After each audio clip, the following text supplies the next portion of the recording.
Comparison Girl for adults. This is chapter 6, and it is comparing statuses. Oof, that's a hard one. Let's go through this together. Remember, I'm just a message away. I'm just a comment away. Y'all know how to get a hold of me. Leave comments and let's chat about it. I hope you guys understand that you're never alone and that I'm here for you. In my early 20s, I was filling up my car and noticed a friend from high school at the next pump. We greeted each other, then continued to chat while our tanks were filling. Then, driving away, I realized something embarrassing. In that brief exchange of about a minute and a half, I had slipped in details about my new job, my new car, and my new boyfriend, who also had a really good job and a really nice car. I couldn't remember if I had asked her any questions about herself, and if so, I had no idea what the answers were. In the time it took to fill my gas tank, I had tried to top off my status with such blatant arrogance that it turned my stomach. I still feel chagrin decades later, how ugly and unbecoming with self-absorbed me focus is. How I need Jesus in order to become me free. As we look in on the disciples during some of their final interactions with Jesus, their me focus on status is just as unbecoming. But as we turn our eyes to Jesus, who quietly empties his cup, we find both compelling beauty and guidance for our path ahead. Lesson 1. Equal opportunity. Read Mark 9:33 through 37. Haley has always struggled with feeling inferior to her younger sister. Mari is driven, successful, and beautiful. She's a medical doctor married to an attorney. They have 4 beautiful children, own an impressive house, and drive brand new cars. Haley loves her life, but she admits it's simpler. She has a quieter personality. She's content to stay home with her 2 kids. Haley and her electrician boyfriend live in a less impressive house and drive not new cars. When Haley was growing up, her dad would help Mari with her softball pitch or free throws, but Haley was never into sports. She had nothing to make her stand out, and she wondered, "Dad, do you see me too?" Recently, Haley overheard her dad telling someone about Mari's new house and new job. When the person asked about Haley, he said, "Oh, Haley's fine. She's just home taking care of her kids." She realized then that things are always going to be this way. The status gap between Mari and her will only widen, which will only cause her dad to keep turning Mari's way. Status is achieved when you outrank someone. You are somehow better than they are. It isn't necessarily about having more, but about showing that you are more. What you have, what you do, and what you've accomplished are just the proof. Status can't be achieved on a desert island. You need other people around, and you need to measure up. Do you, like Haley, feel outranked by someone at work, in your family, in your neighborhood, or at church? Does your life seem small next to theirs? Listen carefully, because Jesus has something he'd like you to know about status in the upside-down kingdom. Who's the greatest now? One day on the road into Capernaum, Jesus' disciples got into a big argument about who was the greatest. It was the equivalent of holding their measuring cups side by side and arguing about whose cup was more full of importance. We aren't told what sparked the argument, but as a comparison girl, I have a guess. Just a page back is the mountaintop story where Jesus let his humanity fall away and reveal his lightning-streaked colored glory. Mark 9:2 through 10. But not all the disciples had seen it, only the 3 who were invited. And while Jesus forbid them from talking about it, this probably didn't prevent them from using raised eyebrows and body language to communicate just how epic the experience had been. The Bible doesn't tie the event to the disciples' argument, but it's not hard to imagine how the exclusivity of such an awe-inspiring event might have sparked a "who's the greatest now" debate among the 12 men. At the house, Jesus asked what they had been discussing back on Capernaum Road, but the disciples said nothing. They knew they were wrong. It was obvious they had been focused on the lines, not the spout. Red letter comparison. If anyone would be first, he must be last of all and servant of all. Mark 9:35. In response to their silence, Jesus sat down to share another red letter comparison. If anyone would be first, he must be last of all and servant of all. Excuse me.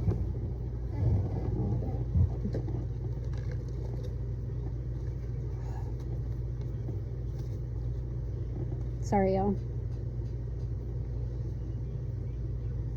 Notice that Jesus didn't criticize the disciples for wanting to be great. He just redefined what greatness looks like. In the kingdom, the great ones aren't those who have achieved first place status. They're the ones choosing to be last. Ours is a world where it's natural to want to place first, be ranked first, or be chosen first. We want the measuring cup that's filled to the top line. Yes, we know there are limited places on the top tier, but that only makes them more desirable. We scramble and push, trying to edge each other out with the ultimate goal of achieving the status of being first. But in Jesus' kingdom, things are upside down. We aren't saddled with a tiered status system where we have to edge others out or differentiate ourselves in a crowd.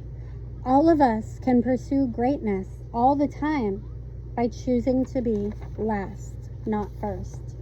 Bottom tier medalists. Think of the Olympics, where the gold medalist stands proudly alone on the top tier of the podium, proving her status by distancing herself from the other competitors. In Jesus' kingdom, it's upside down. The first are grouped together in a wide space on the bottom tier. These first are willing to serve anyone, great and small. It's the last who clamor for the top tier by trying to distinguish themselves from those who seem small. These last preclude themselves from being rewarded. Jesus wanted his disciples to see that kingdom greatness isn't about status. It isn't achieved by being the lonely one at the top. It's about being the one among the many at the all-inclusive bottom. He taught them, if anyone would be first, he must be last of all and servant of all. Notice all, the last of all, servant of all. Greatness in the kingdom is anything but exclusive.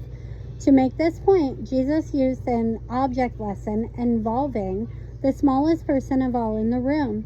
He spoke to a child, probably a baby or a toddler from their host family, and placed him in the middle of those 12 men.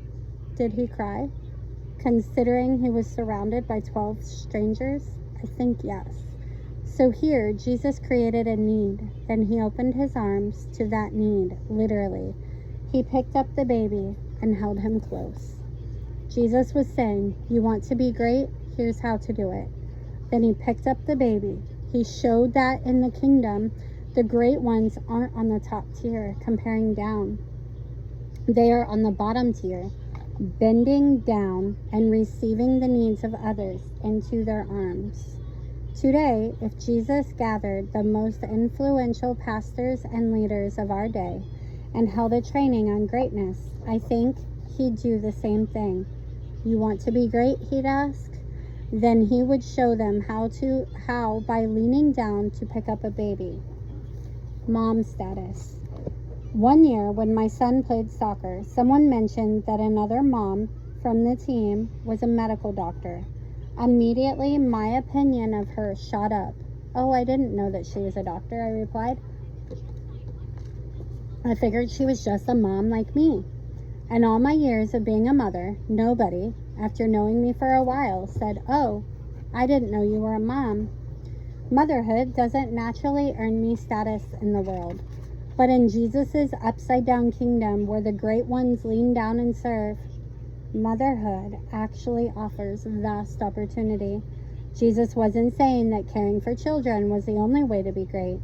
That's not what the disciples went on to do. Yet, by picking up a baby to demonstrate greatness, Jesus made it pretty clear that in the kingdom, greatness and caring for small people, whether literal children or those considered small, are not mutually exclusive.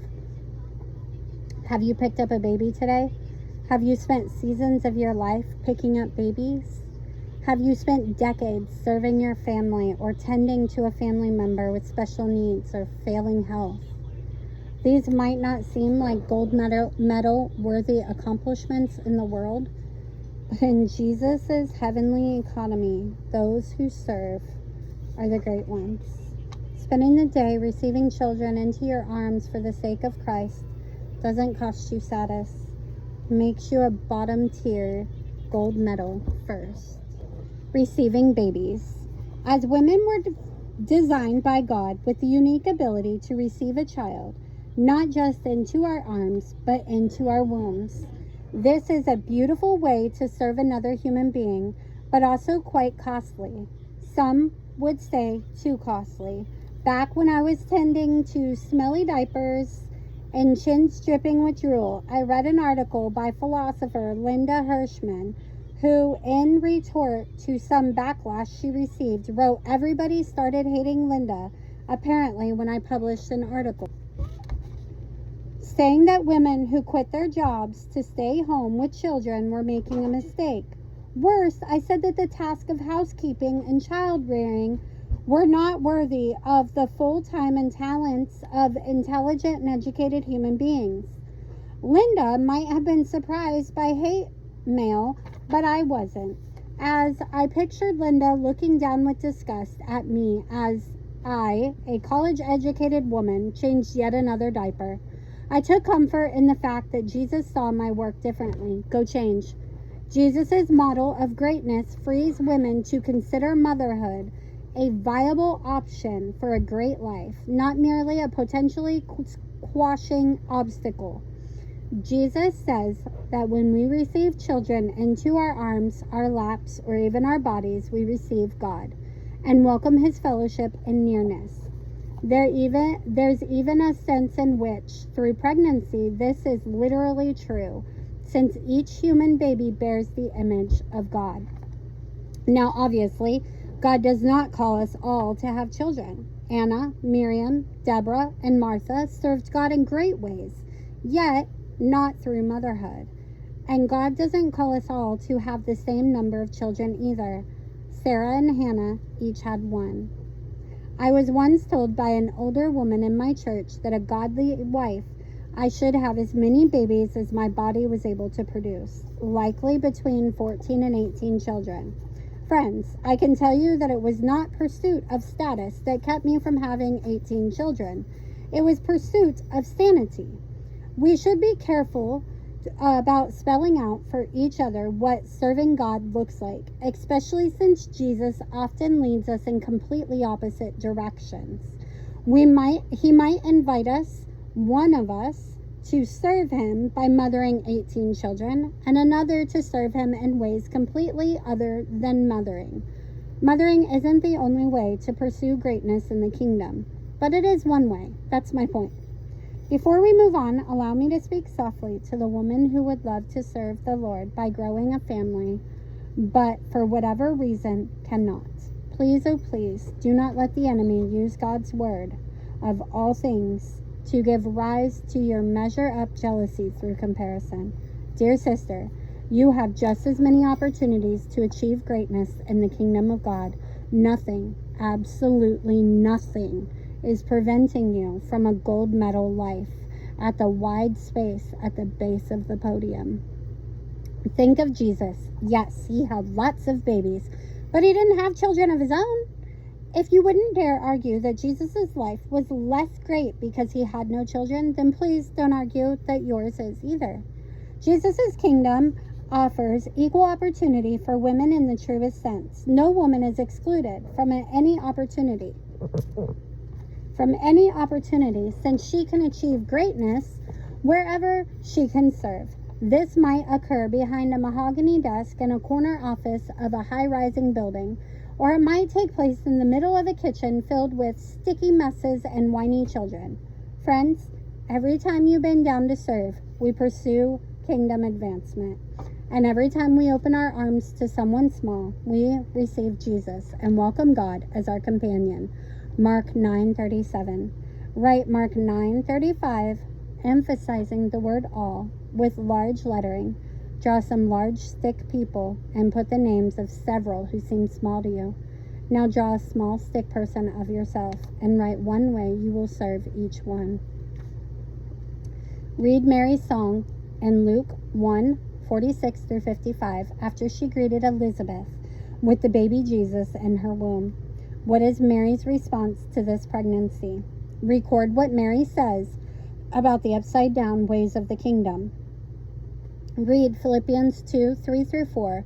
Make a list of ways to count others as more significant than yourself. Now title your list Equal Opportunity for Greatness. Put a star by the service that you want to pursue with the most enthusiasm. Meditate on Mark 9:35. If anyone would be first, he must be last of all and servant of all. In Jesus' kingdom, no woman is excluded from any opportunity, since every woman can achieve greatness wherever she serves. Lord, help me to be a servant to all, to exclude no one, and to invite you near. All right, girls, ladies, I am so thankful you're here. Remember, let's chat if you have questions. Bye now.